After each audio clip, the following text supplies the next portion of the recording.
Nexus Dual Diagnosis Service here at St. Vincent. I also manage the Department of Addiction Medicine at St. Vincent's as well. So, and for my sins, I'm the chairperson of the VDDI, Victorian Dual Diagnosis Initiative Leadership Group, which meet fortnightly and which got an honourable mention in the Royal Commission. We didn't get the mention we wanted, but we got an honourable mention. So one of the things for my sins in the last 12 months, as many of you have already alluded to, we have been bombarded by a variety of consultations at a rapid pace. As you can see, I used to have black hair at the beginning of this year, and because it's been such a race to the end around the Commission, I'm now grey-haired and balding. I'm moving through time so quickly, things are happening so fast. So what I'm going to do today is just quickly go over a couple of the kind of major things. Now, you may have been involved in some of these, so please feel free to chirp in, ask questions as we go along. And forgive me if I'm repeating stuff you've heard recently or you've been involved in and probably know more than I do about. So again, more than happy for people to add value add to what we're going to go through. So I've titled this The Winds of Change because we are in perhaps the greatest period of reform for the mental health sector in Victoria in the 30-odd years I've been here in Victoria. This is probably the most significant reform agenda we've potentially seen. I use the term potentially because it has started, but whether it gets the momentum and gets to where we want, we're all very aware of, and I'll call the elephant in the room. Not only are we dealing with a pandemic, we're also dealing with a state and federal election next year, which is impinging on this reform agenda. And I think we'd be deluding ourselves if we said otherwise. And I think that's responsible for the pace at which things are moving. And that's one of the risks. We're talking about risks and opportunities here. That's one of the risks I'd like to flag straight up. I don't think we need to accept the pace they're working at despite the political agendas, but we need to be cognizant of them, is what I would cautiously say. So areas of note that I've had a bit of involvement with in the last 12 months are these kind of specific areas. And they have particular implications for the key area we're talking about, which is integrated response to mental health and substance use. But some of the commentary made earlier, yeah, I'd rather we were talking about integrated response to individuals where substance use and mental health is a factor, because there is homelessness, family violence, trauma, all of the other stuff. I don't like the fact that we've landed on this integrated care means substance use and mental health. I think that's a little bit of a failing of the Royal Commission. I think they could have broadened it out. Having said that, as you know, we've banged this drum for a number of years. We've never particularly liked the term dual diagnosis, and we'd rather have it focused on the person. And we know it is a significant issue, as Bronwyn and others have highlighted. Substance use in our community and in the general health and well-being of our communities is an issue, as is people's mental health and well-being. And these are issues that obviously conflate and compound issues. So what we'll look at today is the Mental Health Wellbeing Integrated Care Framework, which was mentioned earlier. Then we'll look a little bit also at the Mental Health Wellbeing Workforce Capability Framework, which again, that should be out or should have been out this week, apparently. My guess is it'll come out the 23rd or 24th of December. We had a few of those launches over the years, those of you who've been around. A document coming out just before Christmas where there's nobody around to comment on or see. So that's one of the other things of being time poor. You end up stuff dropped at the wrong time. And in a pandemic, is it a right time? I'm not sure. And then we'll have a little bit of a look at, many of you may be aware of that each of the area mental health, and which are now going to be called area mental health and well-being, all 22 of them, have been given a thing called a transformational plan. They've been actually given a framework, and there's an expectation that they will do a transformational plan, not business as usual, transformation towards the key elements in the Royal Commission. And there's a couple of elements in there specific to that I want to highlight that have implications for people with substance use and mental health specifically. And then talk a little bit about one of the architectural pieces that has yet to be articulated and developed, which is the Collaborative Centre for Mental Health and Wellbeing, but it has real implications for the sector. And there's an element of that that focuses specifically on integrated care for that unfortunate mental health and substance use end of the scale. I'm hoping it'll be more broad than that. We'll talk about genuine integrated care to people in our community, not just that element. And then there's the emerging new elements to the service system, which is the local mental health and wellbeing services, and the 8 commissioning bodies across the state and the 60 additional. And I believe Pam Anders may have addressed some of that at the last meeting and given you guys a bit of an overview of that. Just want to touch on it from a couple of points I want to make on that. And then we have the mental health workforce plan. So again, there's I think, as Kathy mentioned earlier, there's been the Productivity Commission that put out a series of recommendations around integrated care and responses. They've also put out nationally one around the mental health workforce plan for the next 10 years. Well, Victoria are doing the same, and off the back of the Royal Commission, they're doing a piece of work on that.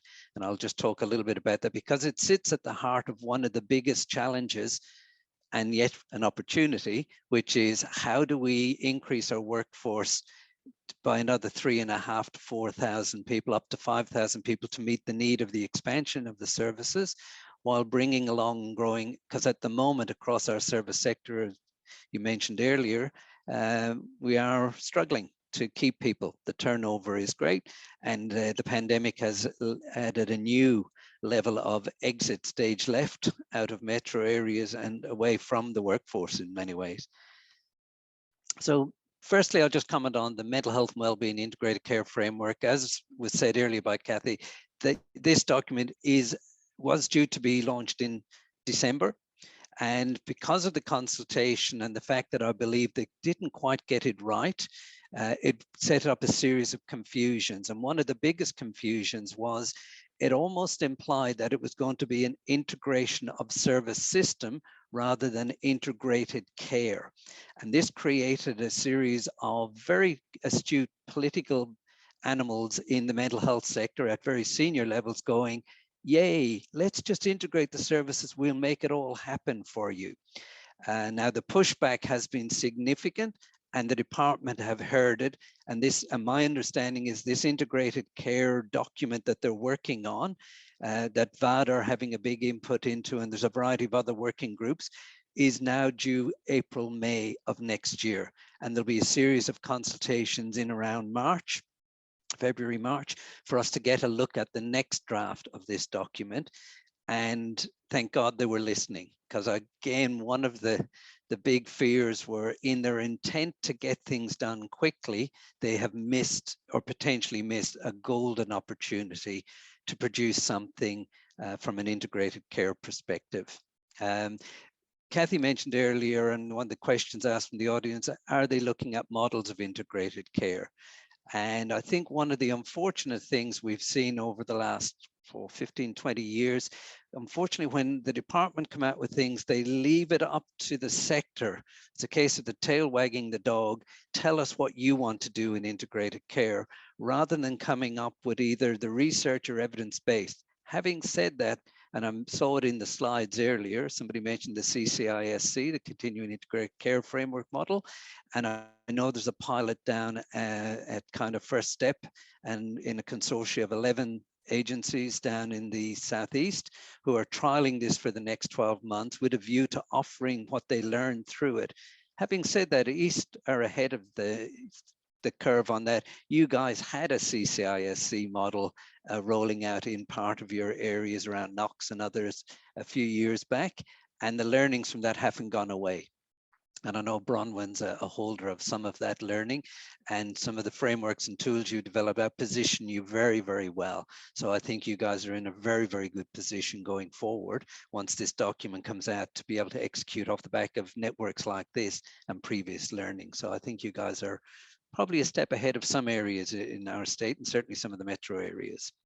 So the new architecture necessary for it, again, I'm not clear on this, and I'm hoping the framework will give it, because they keep talking about the structures or processes that are going to support integrated care. And it's a combination of resources and extra funding and other things like that. But at the end of the day, we're not clear on what it is. One of the challenges in this space that I've experienced is there are a lot of the time frame, as I mentioned, but there's a lot of new people being brought into the department that aren't necessarily from the mental health or AOD sector, and they're trying to produce something on a very tight timeline without necessarily understanding the nuances of either how the lived experience a person does that, and some of that is leading to what I would call some of the architectural potential flaws in the design, because they haven't time to consult adequately with lived experience first and foremost, carers, and the workforce. And they're moving at such a pace, they're only getting the voice of a few, not many.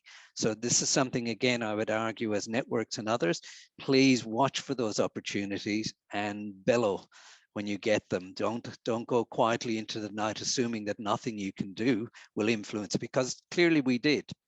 And I say we, being people in the sector, managed to get them not to continue with the frame they were going with, but to stop and take a little bit and add a few months extra. So that's been a bit of a win, I think, that they're listening in this space. So the integrated framework, really important piece of work, but I think it should be more broad, as people have said, and not just focus on integrated mental health substance use, but get the principles of good care, centered care, recovery orientated, and really supportive of anybody, irrespective of whether it's substance use, mental health, just if there are people who are struggling and need support in an integrated way.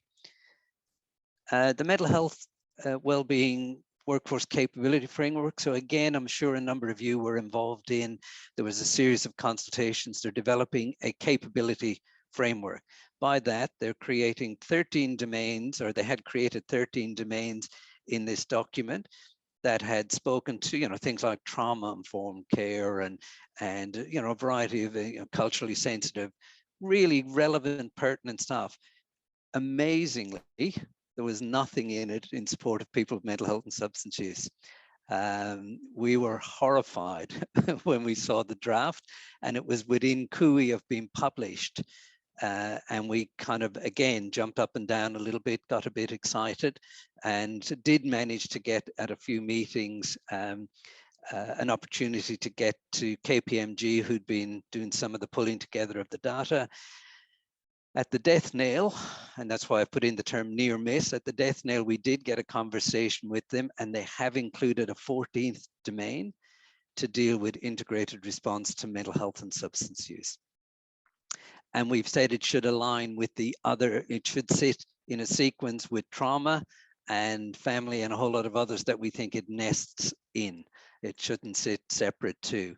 Now, we've been reassured that we'll be in there. I still haven't seen the final document, and that is due this week. As I said earlier, that one is literally due out now. And in fact, yeah, it was to have been out, I think, that I'd heard today is the day, the 15th, 16th, around there, but I haven't heard seen anything. I have, through Limini Schlickitz, somebody has seen it last week, has seen the draft, and it has changed from what any of you may have seen with that first, but there was a whole lot of, I don't know if you've seen, and theoretically, I'm not allowed to show you the framework, because until it's launched officially, it was like Kath was saying earlier, hasn't yet been approved. But in that, they had, what would a carer say? What would a consumer say? What would a clinical lead person say around each of those domains in how it would look in operation? Apparently, they've removed a lot of those because they hadn't had time to consult with lived experience people, and some of the statements they put in were fabricated, not actually the voice of those people. So they've removed those. So I don't know what the new framework is looking like without those statements in there. But I'm hoping the other key elements that we argued so feverish for will appear. The importance of this is, and my last comment there is the importance of getting the sequence right. They've gone with the mental health workforce capability framework, and next year, and they haven't said when next year, they're going to do an organizational capability framework. we would have thought the sequence should have been the organization followed by the individual capability. If you don't have the structure, the architecture right, these are motherhood statements without the architecture. So we feel, and we've pointed this out, we feel the process and sequence is incorrect. And this has been pointed out to the powers that be. But again, because in the Royal Commission, they'd put a date on some of these items, saying by the end of 21, early 22, this must be, they followed that timeline almost, religiously without considering maybe the Royal Commission sequence in a pandemic was not right, and maybe they needed to review that. Again, this has been discussed and pointed out to the powers that be, and I think, in all honesty, I think they're listening. My optimism early on wasn't so great, but because we managed to squeeze this one in, and because they responded to the integrated care, I think there are some genuine people in there who are hearing this. So that's why I keep saying, bang the drum loud. Don't believe we can't influence it. I think we can and have been. Area mental health and wellbeing transformational plans. Again, for those of you working in area mental health services, you'd be very aware of this. There's 8 items on the transformational plans. Items 6 and 7 I've particularly focused on, which is forming partnerships with NGO providers and wellbeing services. And the reason I think this is obviously really important is network alliances like this are the key to those of us who've invested in networks over the years, and I know the VDDI and others have been huge advocates for bringing together all of the services in realistic groups and critical mass wise 2 regions rather than having it too big statewide. I mean, the EMHSCA is a group of people who meet each other, see each other, and have shared clients and shared geography. These are important networks, and these will be when we're moving towards not only the transformational plan, where we will get to hopefully have a say with our area mental health colleagues, how these services will emerge. Because one of the things, as you all know, is that the new local mental health and wellbeing services are in fact going to be the gateway to the area mental health services, and they will be made up of these network alliances and various consortia and whatnot. So it's a really important piece. So when you get the invitation or the opportunity, please get alongside your area mental health colleagues and advocate for really robust processes around, because we know historically area mental health, if acute clinical, because of demand and or thing, end up kind of a little bit detached from and siloed away from the other parts of the system, feeling under siege and barraged by dealing with huge levels of complexity with minimal resources. They're now getting an uplift of resources through the transformational plan like they've never seen before. But in the midst of that, there's the risk of business as usual and expansion of what we already know, rather than introducing new and some of the things recommended in the Royal Commission. So I think that's an important one. And priority 7, integrating mental health and alcohol and drug treatment care and support for people living with mental illness and substance use. For the first time since the Key Directions document in 2007, which is the last kind of seminal document here in Victoria related to this integrated care of people with substance use and mental health, there is now a demand on our acute services to actually step up and see this as core business. As we know, again, for expedience, many of them have struggled with this area and they tend to refer out. So an integrated response in the worst case scenario is give them a direct line number, and we've provided a drug and alcohol intervention. And again, that's not as far removed as you would like to think it is from the reality of what we see even today. So these are 2 elements that, again, when and if you get the chance with, and I think unfortunately our colleagues in our area mental health services are under enormous time pressures. They were to have the transformational plan to the department by the 15th or 20th of January. They've now got an extension till March, which is really, again, very, very tight. Not for to execute, but to have their plan up. And they've been given 4 priority areas, and this was only last week, I believe. These 2 are not in the 4 priority areas, I might add. They've gone with focus at other areas, and these will be the next trench of reforms in that transformational plan later in 22 and early 23. So again, I think because of the pandemic, they've had to try and shape it in some way that made sense to the area mental health services and the department. So again, watch this space, really important piece of work, very important for the around that substance use mental health, but more importantly around better integrated responses and treatment. Collaborative Centre for Mental Health and Wellbeing. Again, back in the day, Liz, bless her, had her hands all over this one till they dropped the ball. We haven't heard much in this space in recent times. And most recent update I've had on this is, as you saw, those of you who saw it, it literally came across our emails in a heartbeat. I think it was in October, November, that passed the legislation in Parliament, and it had been endorsed for the establishment of the Collaborative Centre for Mental Health and Wellbeing. In a conversation with somebody at the department recently, I asked, what's that looking like? And they literally put their hands in the air and said, we have no idea what this beast will look like. All we know is it will be established, and its time frame on the calendar of many other reforms is late 23. For its full establishment. By the end of 22, they should have begun the process, and we should have a better understanding of what they refer to as the architecture of this beast. What will it look like? Will it have a hub and spoke thing? Will it have a building? Who will operationalize it? None of that is apparent to anybody in the department. From a VDDI point of view, that comes with enormous risks, because it looked like we were in fact supposedly going to be either subsumed or in some way inform that process.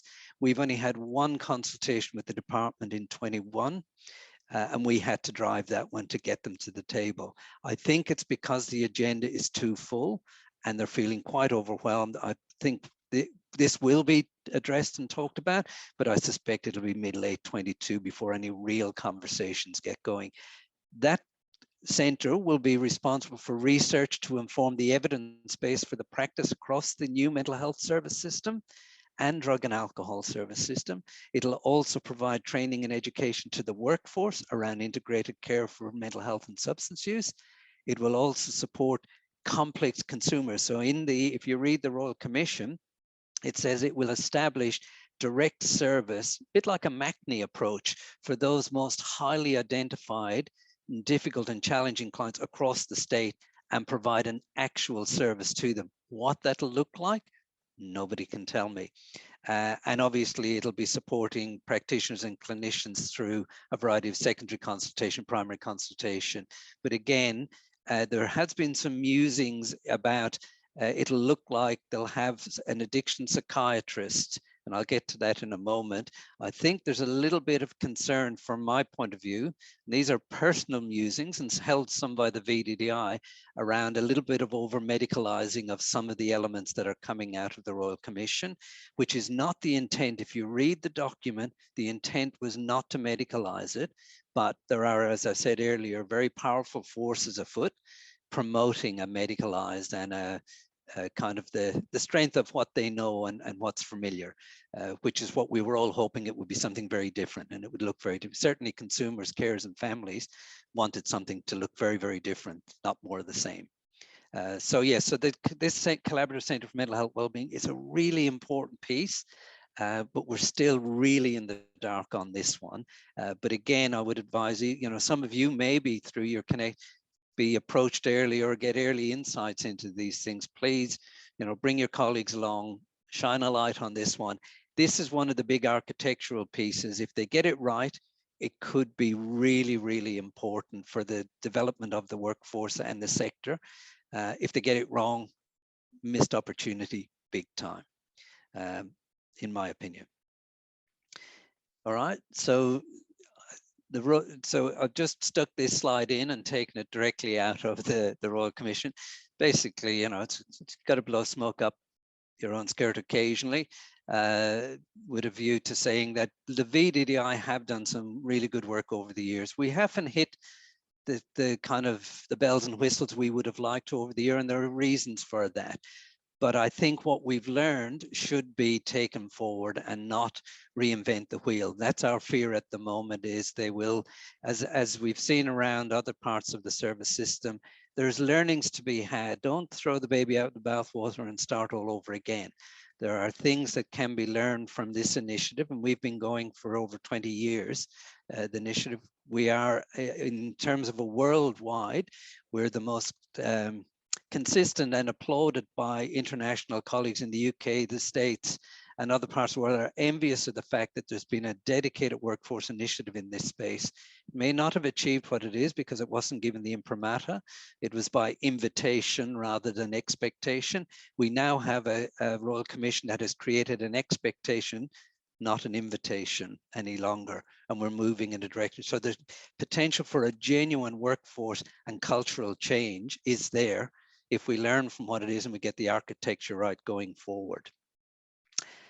Just a quick word on the local mental health and well-being services. So again, 8 commissioning bodies, or the region state is divided into 8.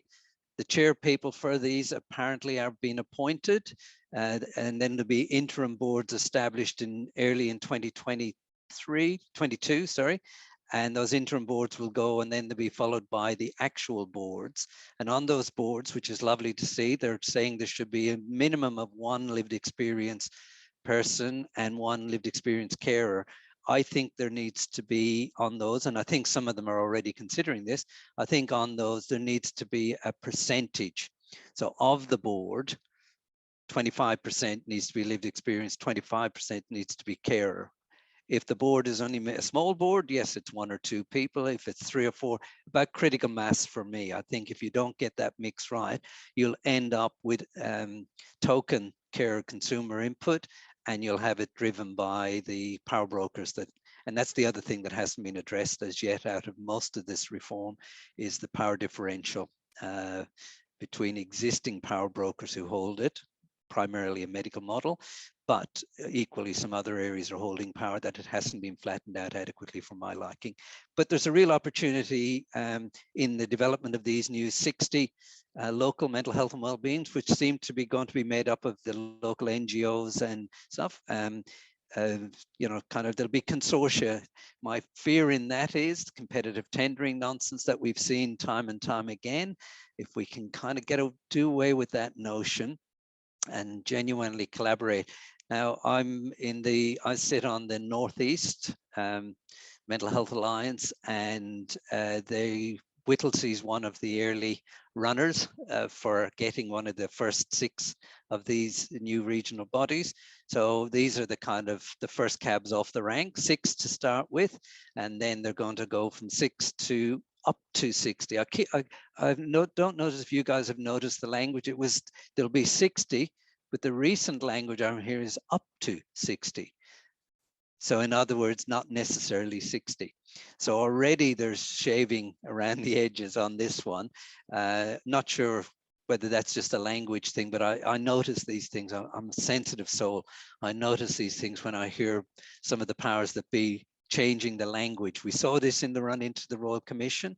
The original terms of reference got diluted, and it was just a subtle change in language and then another change, and all of a sudden, you know, we will implement everything, we'll implement most of them, you know, and it became that kind of discussion.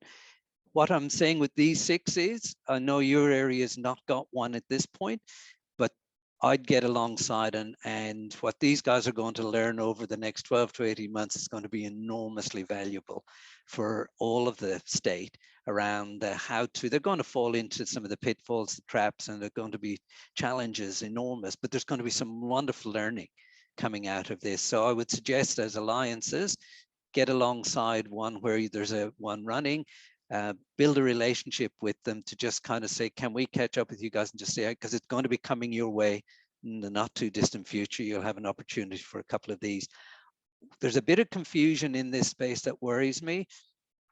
Some of what, if you saw the specifications around the expression of interest for the locals, it almost looks like they're inviting take over elements of the drug and alcohol service system remit by providing care to people with high prevalence disorders and substance use, which is the bread and butter of the existing drug and alcohol service system, and they do it relatively well. So one of my concerns in that space is, or where there's a particular risk, if they don't get that right, is it a thin end of a wedge to diminish the AOD service system and enhance the idea. That's the conspiratorial part of me coming out. We're in a COVID climate. You've got to cut me some slack. We're all getting a bit conspiratorial in a pandemic. But for me, there is that. As I read the specifications, so it's great that they're going to be providing comprehensive care around a whole lot of issues. But the other part of me goes, at what cost to the other parts of the service system? And one of the costs is, will there be a drain on workforce?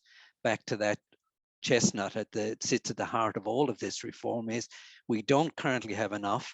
And if we're going to rob Peter to pay Paul, we do it at a cost, and we create that competitive.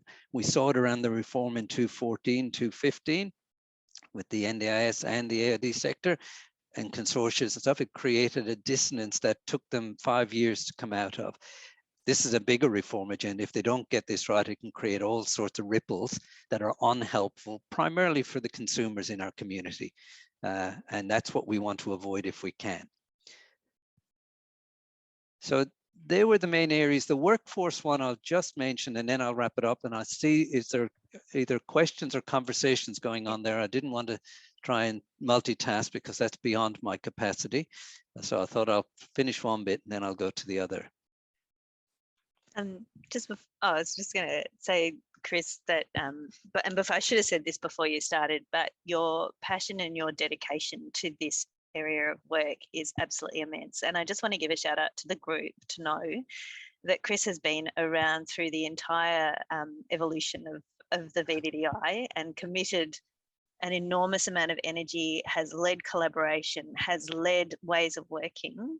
And it's just such a lovely honour to hear you speak today, Chris, and the emphasis that you place on we can make a difference when we do get a little bit noisy and get a bit restless and make our voice heard, that it does make a difference. And you certainly have in the time that you've been working at the VDDI.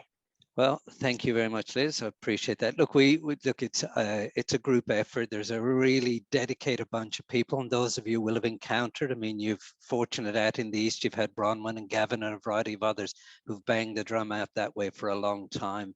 And similarly, Gary Croton up in the regions. And so there's a core group of people, as I say, passionate about the area, but more passionate about ensuring that we don't kind of miss opportunities like a Royal Commission to kind of make hay while the sun shines, because the first time there's some genuine money and resources coming towards the sector, but the potential then for people to play silly politics and games around it is always my concern. Yeah. I'm sure there's lots of comments and questions for people if they would like to just pop in or put your hand up. I can see faces, so I can take note of hands if you'd like to say something to or ask Chris something. Chris, your take on language and your sensitivity to the language, I think, is something we all need to be really aware of, because a change in a sentence or a paragraph can actually have massive ripple effects. And I think it's great that you point that out and that we can all be sort of mindful of that and not just take it as done, but perhaps challenge it a little bit and put the questions out there. I think that's a really important point. And just to mention too about the collaborative centre and the importance of that piece of work.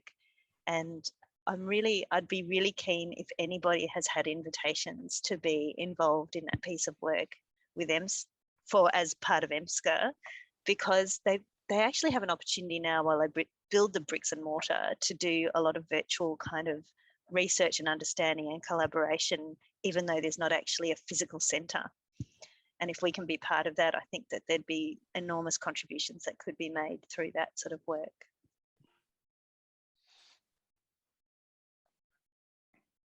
Yeah, thanks, Chris. I've been thinking more and more about the alliance model for local mental health and wellbeing services.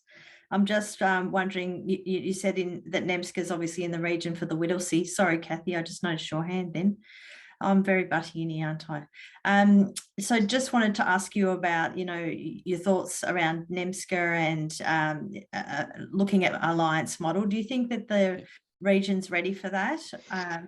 So just in terms of the NEMHSCA, so what we did as a group collectively, because we are aware that if you throw it up, there'll be potentially consortia and lead agency and competitive tendering. So we call the elephant in the room. We called an extraordinary meeting. We said, we're aware there's one in Whittlesea, the membership of the 17 agencies in the membership. And we said, if you feel comfortable and you want to declare whether you're going to go for it as a lead or you want to be in, so can we start to share that information? Because there'll be more of these coming up in this region. And so there was a very open and frank conversation, which I thought was fabulous. You know, and people said, yeah, we're going to bid for all of them. And some said, no, we don't want to be a lead, but we'd be very happy to be a partner. And others said, not yet. We want to wait and see what happens. We're in a learning stage. So, but by calling those kind of things and not assuming, because in an alliance, you know, of a network this size, you know, there'll be subgroups that'll meet and have little conversations. But it'd be really nice if they said, we are having conversations and not yet ready to share because we want to kind of position ourselves. And you go, yep, that's great. So if you know who's doing what and how you can support each other, because at the end of the day, it's the consumers and families in our communities that we serve. That'll benefit from, rather than us playing silly buggers and getting caught in the competitive tendering fever. Don't get me wrong, I get for some organizations it's about survival, and I know the powers that be play that off a little bit. And that's my concern about the locals. I think they're a great, and I love the fact that it's a really, they're promoting integrated care, but again, without saying what that would look to do. We have 60 local mental health integrated care frameworks and 22 different area mental health ones. So giving us a grand total of 82 integrated care frameworks for Victoria, you know. Wow. And this is the real fear.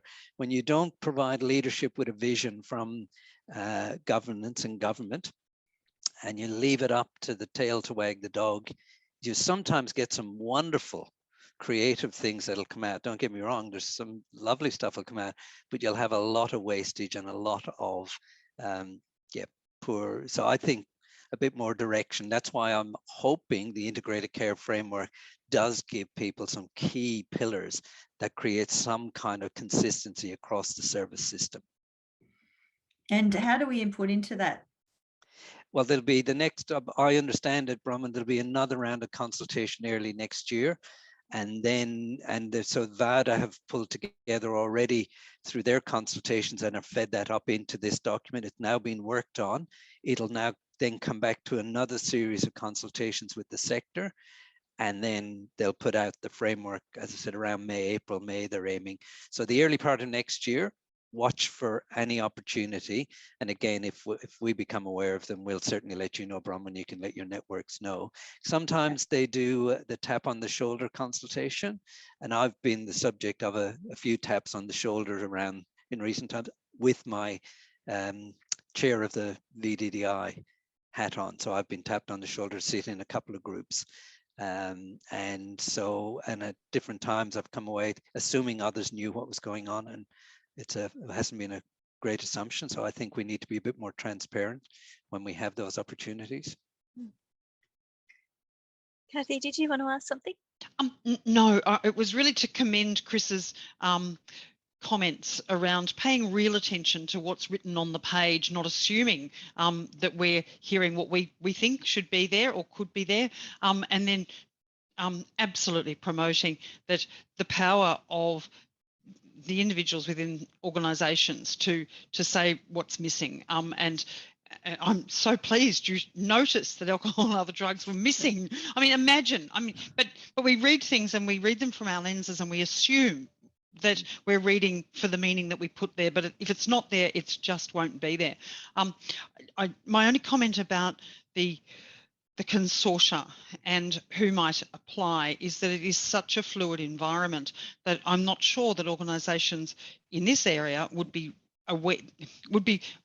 understanding whether or not they will be putting their hand up and what they're putting their hand up for, because as Chris so appropriately identifies, it's not quite clear yet, and those things can change. You know, in this changeable world that we live in, we all know what that's like.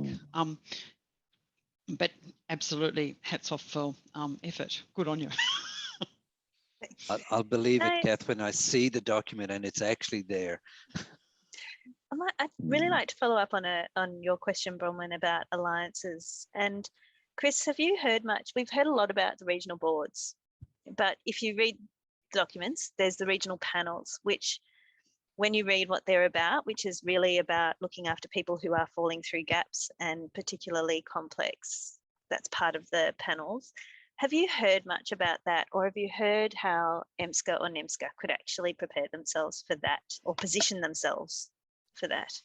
No, I don't think they've been. Look, they, as I said, in that transformational document, they talk about for the area mental health services to actively have partnering plans with the NGOs in their catchments to prepare them for the establishment of these local mental health and well-being, because they're going to be the gateway, they're going to be the referring source to the new area mental health and well-being services.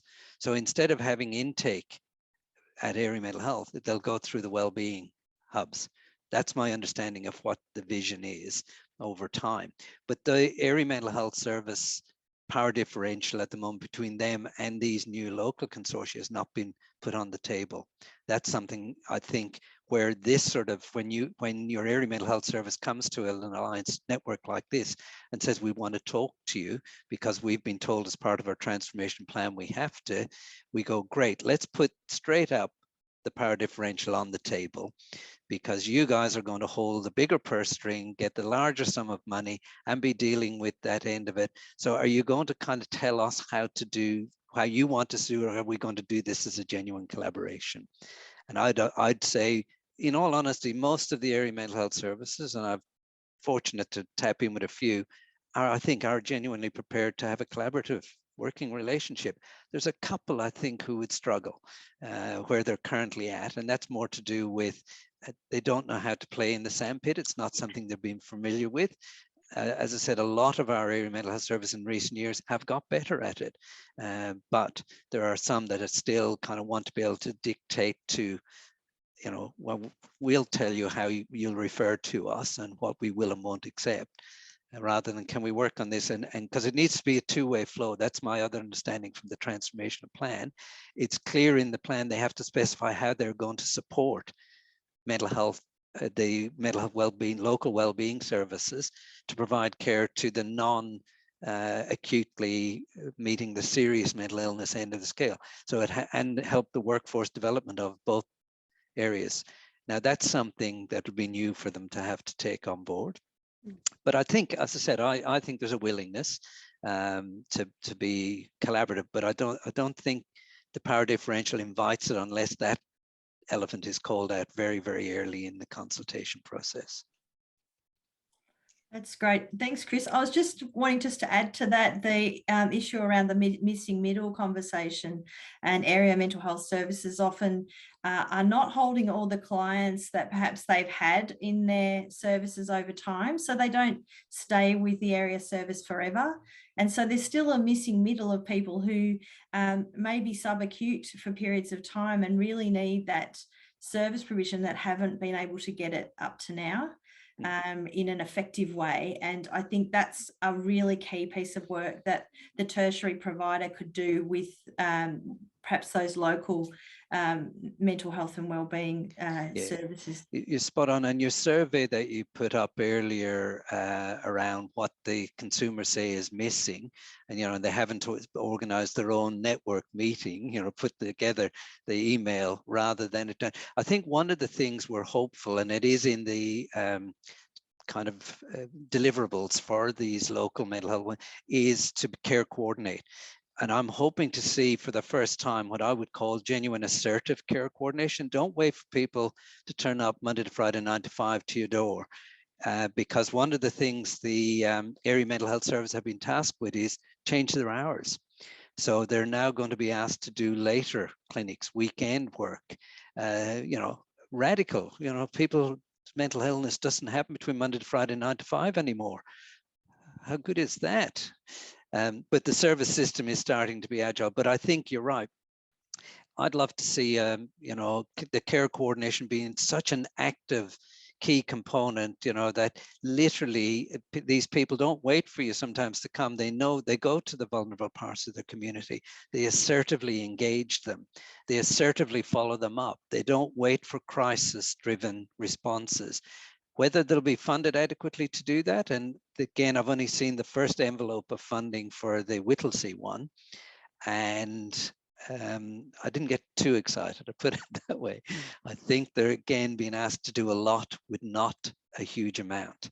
Now, having said that, I'm equally aware that a lot of our area mental health services are getting some genuine coin coming their way. And I'd love to see that trickle down in that relationship and say, let's pool our money. We're all getting a little extra. Let's pool that, not let's kind of be mean and sit over it and quarantine my money. Same client group, let's kind of think of our communities and put the money there and see, can we do that? And I think you'll see that. I think you'll see some lovely collaborations, but again, you'll see some of the old behaviors as well, unfortunately. And the part for me, what's intended with the alliance model, isn't it? That it's actually a sharing of the funds rather than, you know, one organisation holding all the money. It's that. Yeah, but if the alliances are set up with the power differential not addressed, it'll be one person dictating to the other members of it. So that's the kind of part that I'm not sure there's going to be any clear, because that's the other thing I didn't highlight, is there's nothing I'm seeing coming out against any of this reform around governance, as in from the department saying one of your key things you have to do in any of these things is have a very clear, well articulated, accountable governance structure. And that includes governance from and to the department. Again, I'm not seeing that. Again, we'll get, that is another piece of work coming up around the KPI stuff, you know, the deliverables and outcomes they're going to be expecting. I'm hoping at that stage the governance issue gets called out. From a VDDI perspective, you know, we've had 15, 20 years without governance. You know, and we came close to it in 2014. The department and ourselves started to work on a governance framework. And again, we had a change of government and next thing, you know, but governance is so important. And I know it's a dirty word, but it's more about if you have a framework that we all agree on, that is an enabling framework, but it addresses where and who does what and how I'm held accountable for doing the bit that I've been tasked with. That's all it really is. And if there's genuine collaboration and partnerships, that kind of happens organically. People put their hand up and take responsibility, but you can't rely on that. That's why you need to articulate them and have them more. And I'd love to see the department say, here's the crux of it. You guys tailor it to your local need, but every governance structure has to have these key elements. And this way we can all report and measure what's going on, not 60 different and 22 different ways of doing it. That's my fear. When I saw this coming out of the Royal Commission, I thought, oh, you know, we're going down that old rabbit worm. We've seen it with the VDDI. Each area mental health service did their approach to dual diagnosis differently. Some very actively, others incredibly passively, others resisted and continue to, you know, so.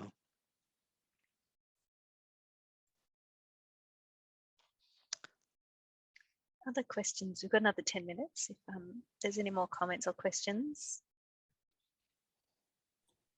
It's been terrific to have you here and to hear your perspectives on the Commission and other things, Chris. It's been really fabulous. Thank you for your time today. No, you're welcome. As I said, I think, you know, for me, these opportunities of the alliances, you know, they've been, I think, over a lot of the reforms, I think they've been the sanity clause for many of us, for me anyway.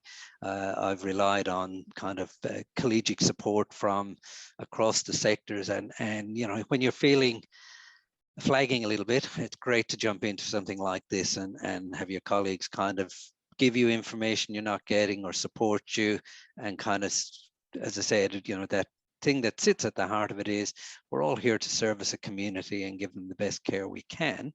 You know, and many of us are doing it from different, you know, we're doing it from homeless, we're doing it from family violence, we're doing it from youth, adult age, you know, so, but, you know, the crossover, if we all genuinely kind of have that, and that's where that integrated care, I'm hoping, although they're focusing on that silly myopic or duality of mental health substance use, the principles, if you do integrated care properly, flow across the humanness of the people in our communities. I'm hoping the framework will give us a couple of those broad principles and frameworks, and they don't get too myopically focused on that one little piece. Yeah. Yeah, absolutely, Chris. I think the CCISC really does speak to that. And I'll be really interested to see the results of that pilot at St Kilda. Is it St Kilda, isn't it? First step, yeah, down at First St step. Kilda. So there's 11 in that consortia, and they've just done the audits, which is the first part of it, finding out where you're at, and then they're all doing their little action plan, and then they're starting to feed off each other. And similar to them, there's most of those have been in networks or alliance groups down there, and that's how they've partnered up around this opportunity. So, and there is talk of other opportunities to model and demonstrate, because there's not only one way to provide integrated care, but whatever we do should have an evidence base for what it is, not just an anecdotal piece. And I know we don't often get support, and that's why the Collaborative Centre for Mental Health and Wellbeing is really important, because it's supposed to provide evidence-based research informed. Sometimes as frontline services, we don't have the luxury or time to do that. And if there was a peak body for our sector that was able to provide that and was funded to do that, wouldn't that be really good? And they'd partner with us, and they'd look at when we're doing fabulous work, it wouldn't just disappear. Somebody would come in and help us measure and make sense of it, and then offer it more broadly to our colleagues across other parts of the service system. I know I'm talking in a very utopian way. This is the optimism coming to the end of the year, rather than focus on some of those other missed opportunities that if you'd had me here 2 months ago, it would have been a very different presentation. Thank you for that. I think And we'll start. Yeah, we've got those 3 questions, and they're in the Slido, so we could put them up for people to answer because we won't have time to do breakouts. What do you think, Liz? What would you like to do? Yeah, I was just going to say, do we want to just quickly revisit the Slido while we start closing up today? But I was thinking back to that very early topic about integration, the question about the definition and how simple that can be, actually, because integration of services is not about the services. It's about when someone touches any service that they're getting the care they need, and it's seamless. They don't know if they're receiving service from 5 different places or 1 different place. A person accessing services shouldn't have to feel it's several services. They should feel it's one service, regardless of how many people are involved in their care or in helping them or supporting them. So coming back to that, I'd be really keen, Bronwyn, I don't know if this is on the agenda, to see if we want to define what integration actually is, because it sounds to me like that is not something that is clear. It's bandied around a lot without very clear definition. As I said, Liz, if we would like to solve world peace, I'm happy to facilitate. No, I think this is a really important conversation, and especially given that Christine's been nutting this out for family violence, it would be really good to join with Christine and others from other sectors to really look at what integration is. And EMHSCA is a great platform for it, with a central focus on mental health, of course, but obviously this is a really broad conversation. So perhaps the steering group could take this back in Feb and have a think about how they want to approach the topic, and that perhaps EMHSCA could then be involved in a special activity around it